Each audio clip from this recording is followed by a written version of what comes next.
In this video lesson, you will learn how to make multiple instances of the same Spring Boot application register with Eureka Discovery Server. Let's have a look how things work now. I will start Eureka, and then I will start two instances of my products microservice. So first, I will start Eureka, and now I will start first instance of my products microservice.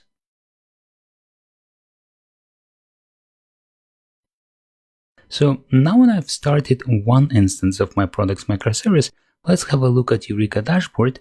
But before doing that, let's take a note of the port number on which products microservice has started. So the first instance started on port number 52759. I see it here in the left bottom corner where I have Spring Boot dashboard, 52759. So I will go to a browser window. I will refresh Eureka dashboard, and here's my first instance. And if I click on the link here and open it in a new browser tab, I can see the port number, which is 52759. All right. Now let's start second instance of products microservice. So I will go back to my Spring Tool Suite and I will start one more instance. Now, if I look at the port number of my second instance, it has started on a different port number, 52839. So this one is a new port number. My first instance is running on port number 52759, and my second instance is running on port 52839. Now, let's go to Eureka dashboard and refresh Eureka page. I will close the browser tab I have opened earlier, and I will click on this link and I will open it in a new browser window. And if I check the port number is 52839. So the port number is now different. This is the port number of the second instance of my resource server. So I've started two instances, but when I go to Eureka dashboard, I see only one instance up and running.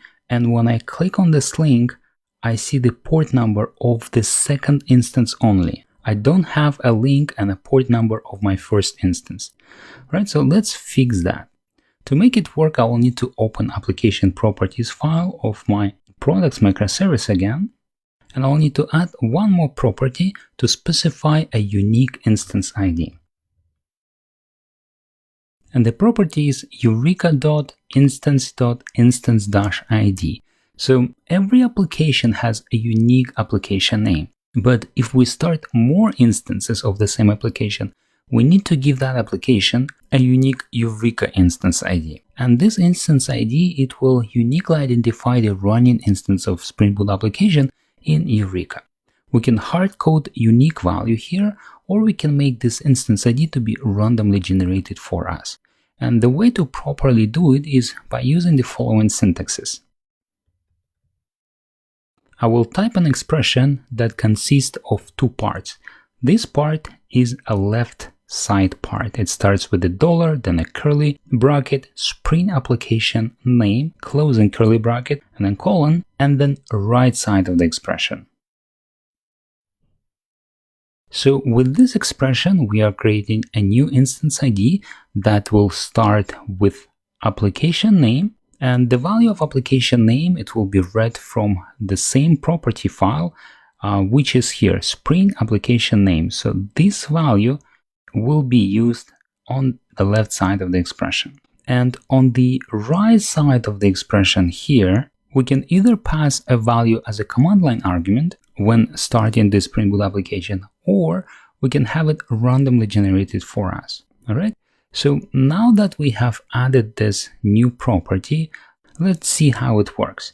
I have Discovery Server running. I will stop it. And I have Products Microservice running. I will also stop it. I will save application properties file, and I will start up my applications again. First, I will start up Discovery Server. And now I will start first instance of Products Microservice. Okay, it's up and running. I will go to Eureka dashboard and I will refresh the page. Right, so now I have one instance registered. It's up and running. I will go back to my Sprint tool suite and I will start one more instance of products microservice. It's now up and running. I'll go back to Eureka dashboard and I will refresh Eureka dashboard. And now I have two instances of the same application running. The status is up for two instances. I can go and run third one. I'll check Eureka dashboard. And now I have three instances. And if I open each instance in a new browser window, I can see the port number of each one of them is different. First one, second one, and the third one each has a different port number.